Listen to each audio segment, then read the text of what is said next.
Hello students, welcome back to Shubham lecturer channel. तो student, इस वीडियो में हम स्टार्ट करेंगे 12th फिजिक्स के चैप्टर 2 को, जिसका नाम है स्थिर वैद्युत विभव तथा धारिता। स्टूडेंट, जो चैप्टर 1 आपका है वैद्युत आवेश तथा क्षेत्र, उसे पूरी तरह मैंने आपको पढ़ा दिया है टॉपिक वाइज, और पूरा चैप्टर एक वीडियो में भी मैं पढ़ा चुका हूँ। तो उसका मैंने एक प्लेलिस्ट बनाया है जिसमें आपको उस चैप्टर के सभी टॉपिक मिल जाएंगे। अगर आप उसे देखना चाहते हैं तो डिस्क्रिप्शन में मैंने लिंक दे दिया है। अगर आप उस प्लेलिस्ट के लिंक पर क्लिक करेंगे तो आपको इस चैप्टर के पूरे वीडियोज मिल जाएंगे और पूरा चैप्टर भी एक वीडियो में मिल जाएगा। तो हम चलिए स्टार्ट करते हैं आज स्थिर वैद्युत विभव तथा धारिता, जो कि चैप्टर नंबर 2 है। अब देखिए, चैप्टर का नाम है स्थिर वैद्युत विभव तथा धारिता। तो इसमें सबसे पहले हमें क्या पढ़ना होगा? वैद्युत विभव। ठीक है, कि वैद्युत विभव होता क्या है। इसे इंग्लिश में कहते हैं इलेक्ट्रोस्टैटिक पोटेंशियल एंड कैपेसिटेंस। तो सबसे पहला जो टॉपिक इसमें है वो आपका है वैद्युत विभव होता क्या है। ठीक है, जैसे उसमें वैद्युत आवेश था, यहाँ पर वैद्युत विभव है। इसे हम कहते हैं इलेक्ट्रिक पोटेंशियल। ठीक है, अब देखिए इसका डेफिनेशन हम समझेंगे, फिर चित्र समझेंगे, मात्रक, विमा, सूत्र, सब कुछ हम डिस्कस करेंगे। तो देखिए वैद्युत विभव क्या होता है। तो देखिए, एकांक धन परीक्षण आवेश को अनंत से वैद्युत क्षेत्र में किसी बिंदु तक लाने में जितना कार्य करना पड़ता है वह उस बिंदु पर वैद्युत विभव कहलाता है। यानी कि कोई धन परीक्षण आवेश है जो कि अनंत पर है। ठीक है, अब उसे वैद्युत क्षेत्र में लाने पर जितना कार्य करना पड़ेगा हमें, उसी को हम कहते हैं वैद्युत विभव। एक छोटे से चित्र की सहायता से हम इसे समझने का प्रयास करते हैं। तो देखिए, मान लीजिए यहाँ पर एक वैद्युत क्षेत्र क्रिएट है। ठीक है, ये एक वैद्युत क्षेत्र है। ठीक है, मान लीजिए यहाँ पर वैद्युत क्षेत्र है। अब क्या है, अनंत पर, यहाँ पर अनंत। ठीक है, ये कौन सी जगह है? ये है अनंत। अनंत पर एक अल्प धन परीक्षण आवेश, एक एकांक धन परीक्षण आवेश मान लीजिए +q उपस्थित है। ठीक है, ये +q आवेश अनंत पर उपस्थित है। अब इस धन परीक्षण आवेश को अनंत से विद्युत क्षेत्र में, मान लीजिए विद्युत क्षेत्र है, यहाँ पर किसी बिंदु तक, इस विद्युत क्षेत्र में किसी बिंदु तक लाने में जो जितना हमें कार्य करना पड़ेगा, जितना हमें वर्क करना पड़ेगा, उसी को हम कहेंगे वैद्युत विभव। समझ में आया? तो यहाँ पर समझते हैं, ये आपका है वैद्युत क्षेत्र। ठीक है, ये मैं अपनी तरफ से समझा रहा हूँ ताकि आपको डेफिनेशन समझ में आ जाए बहुत ही बेसिक तरीके से।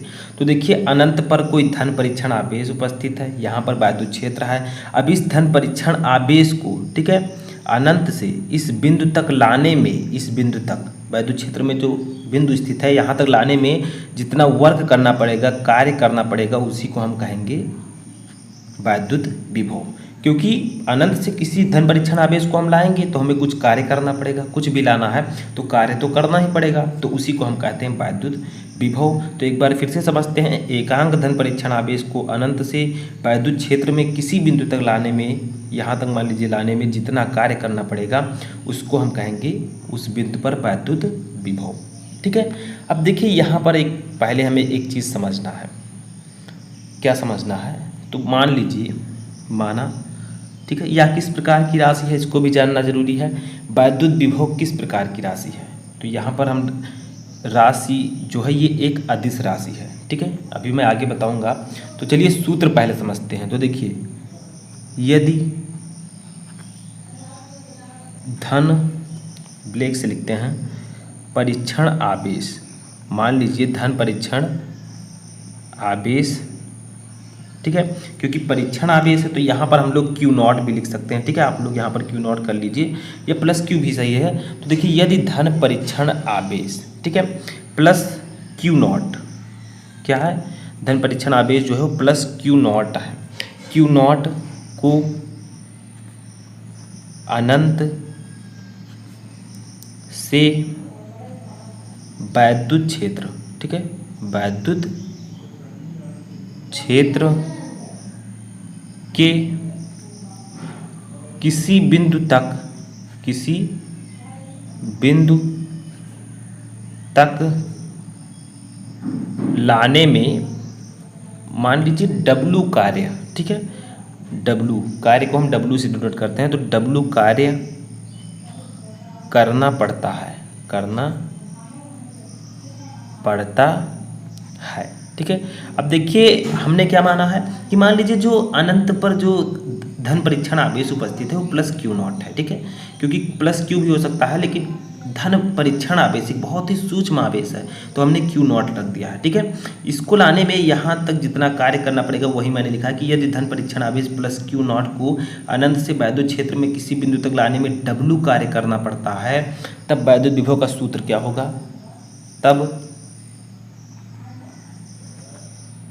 वैद्युत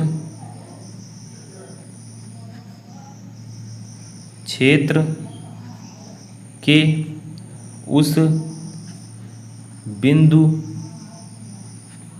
पर वैद्युत विभव, ठीक है, वैद्युत विभव। तो इसका फार्मूला सिंपल है, मैंने आपको बताया। अब इसको वैद्युत विभव को डिनोट किससे करते हैं तो ये भी जान लीजिए, वैद्युत विभव को हम प्रदर्शित करते हैं V से। तो V इक्वल टू फार्मूला हो जाएगा W वर्ग अपान ये जो धन परीक्षण आवेश है Q नॉट, ठीक है, V equal to W upon Q nought, ये आपका फार्मूला हो जाएगा। यानी कि किसी धन परीक्षण आवेश को अनंत से किसी बिंदु तक लाने में जितना कार्य करना पड़ेगा उसी को हम कहेंगे वैद्युत विभव, ठीक है। विभव को हम B से प्रदर्शित करते हैं, कैपिटल B से। तो V equal to W upon Q nought, ये फार्मूला हो जाएगा आपका विद्युत विभव का, ठीक है, जहाँ W क्या है, कार्य है, Q नॉट क्या है, धन परीक्षण आवेश है, और B क्या है, वैद्युत विभव है। तो इसको बताने की कोई ज़रूरत आपको नहीं है। एक हेडिंग यहाँ पर हम और समझते हैं जो कि है राशि, ठीक है। ये किस प्रकार की राशि है, तो ये एक अदिश राशि है, ठीक है, ये एक अदिश राशि है। तो ये आपको याद रखना है, ठीक है, जिसकी दिशा नहीं होती है। अब मात्रक अगर बात किया जाए तो मात्रक भी सिंपल है, कैसे आप निकाल सकते हैं बताइए, बहुत ही आसानी से निकाल सकते हैं। अगर आपको W का मात्रक पता है, Q का मात्रक पता है तो आप आसानी से मात्रक को फाइंड आउट कर सकते हैं। तो देखिए B है विभव, विभव का मात्रक क्या होगा, W है कार्य, कार्य का मात्रक होता है जूल, ठीक है, प्रति Q है आवेश, Q नॉट है आवेश, तो आवेश का मात्रक होता है कूलाम, तो जूल प्रति कूलाम जो होगा ये विभव का मात्रक होगा, या आप लोग इसी को लिख सकते हैं वोल्ट, ठीक है, विभव का मात्रक वोल्ट भी होता है। तो जूल प्रति कूलाम या वोल्ट। अब वोल्ट की परिभाषा आपसे पूछी जाए तो आप किस प्रकार से लिखेंगे, तो वोल्ट की परिभाषा आप लिख सकते हैं कि यदि एकांक धन परीक्षण आवेश को अनंत से वैद्युत क्षेत्र के किसी बिंदु तक लाने में 1 जूल कार्य करना पड़े तो उस बिंदु पर वैद्युत विभव 1 वोल्ट होगा, ठीक है। तो ये वोल्ट की परिभाषा हो गई, यानी कि कोई धन परीक्षण आवेश है अनंत में, उसे वैद्युत क्षेत्र में किसी बिंदु तक लाने में अगर 1 जूल कार्य करना पड़े तो उस पर विद्युत विभव 1 वोल्ट होगा। चलिए आगे बढ़ते हैं। तो यहाँ पर थोड़ा सा हम जान लेते हैं। देखिए मैंने आपको बताया कि 1 वोल्ट इक्वल टू होगा 1 जूल बटा कूलाम, ठीक है, coulomb. 1 volt equal to 1 joule बटा कूलाम।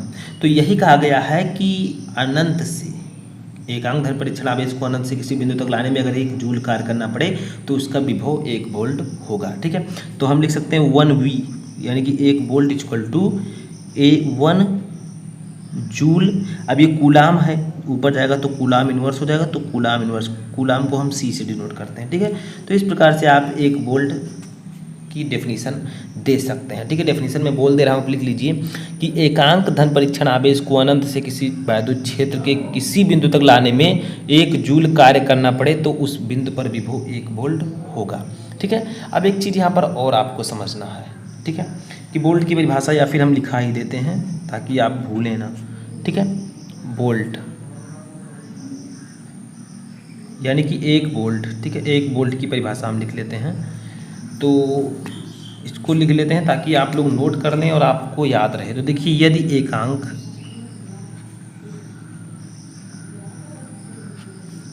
एकांक धन परीक्षण आवेश, ठीक है, परीक्षण आवेश को अनंत से वैद्युत क्षेत्र, ठीक है, अनंत से वैद्युत क्षेत्र के किसी बिंदु तक लाने में 1 जूल, ठीक है, एक है ये, 1 जूल कार्य करना पड़े तो उस बिंदु का विभव, ठीक है, उस बिंदु का विभव 1 वोल्ट होगा, ठीक है, 1 वोल्ट होगा। समझ में आया? तो ये 1 वोल्ट की परिभाषा हो गई। अब बात आती है कि इसकी बीमा क्या होगी। हमने सूत्र जाना, मात्रक जाना, पर बीमा अभी हमने नहीं समझा, तो यहाँ पर हम हेडिंग डालेंगे बीमा, ठीक है। डायमेंशन, तो इसका डायमेंशन क्या होगा, तो B इक्वल टू, मैंने आपको बताया विद्युत विभव इक्वल टू, ठीक है, W/Q नॉट, ठीक है। अब W की बीमा इसके लिए आपको मालूम होनी चाहिए। तो W की बीमा होती है क्या, mL/2T-2, ठीक है, ये कार्य की बीमा होती है, याद रखिएगा। Q की बीमा सभी को पता है, Q इक्वल टू IT, तो इसकी बीमा होगी AT, ठीक है। अब यहाँ से हम निकाल लेंगे V की बीमा। देखिए ये ऊपर जाएगा तो आपका हो जाएगा mL/2T⁻², ठीक है। अब -2 है, यहाँ से 1 T जाएगा तो T के पावर कितना हो जाएगा, -3, लेकिन हम लिख देते हैं mL/2T⁻² हमने लिख दिया, ठीक है, इसको ऐसे रहने देते हैं। अब जो AT ऊपर जाएगा तो नीचे 1 के पावर 1 है, ऊपर जाएगा तो -1 हो जाएगा, तो 1 के पावर -1 और T के पावर -1, ठीक है। तो अब आप इसे फाइनली लिख सकते हैं आपस में क्या, mL/2T के पावर -2 है, ये -1 जुड़ जाएगा तो 2 1 3, T के पावर -3 हो जाएगा और 1 के पावर -1 ऐसे रहेगा। ये आपकी हो जाएगी वैद्युत विभव की बीमा। तो हम लिख देंगे यहाँ पर V की बीमा, यानी कि वैद्युत विभव की बीमा, ठीक है। तो ये पूरी जानकारी आपकी हो चुकी है कि वैद्युत विभव है क्या, वैद्युत विभव का फार्मूला क्या होता है, किस प्रकार की राशि है, इसका मात्रक क्या होगा, इसकी बीमा क्या होगी, सब कुछ हमने डिस्कस कर लिया है, ठीक है। अब हम मिलेंगे अगले वीडियो में अगले टॉपिक के साथ, तब तक के लिए आप लोग तैयारी करते रहिए।